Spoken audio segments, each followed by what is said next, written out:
इथे फक्त दागिने नाही तर पिढ्यानपिढ्यांचा विश्वास मिळतो. परंपरेची झळाळी आणि विश्वासाची खात्री. कैलास अडगावकर ज्वेलर्स, दत्त मंदिर bus stop, Nashik road. Igatpuri तालुक्यातील तळोघ गावात बिबट्याचा मुक्त संचार. सायंकाळच्या वेळेस बिबट्या कुत्र्याची शिकार करण्यासाठी आला गावात. मात्र शिकार करत असताना नागरिकांनी पाहिले असता त्यांनी आरडाओरडा केला. आरडाओरडा करत बिबट्याच्या दिशेने धावले. बिबट्याने ठोकली जंगलाच्या दिशेने धूम.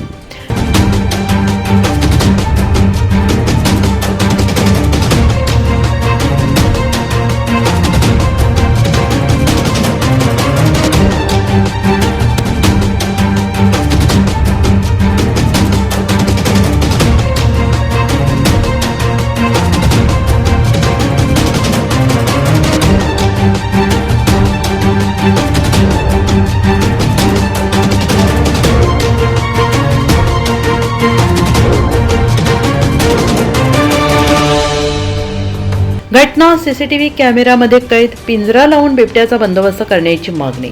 एनसीएन न्यूज साठी रोहन दानी, नाशिक.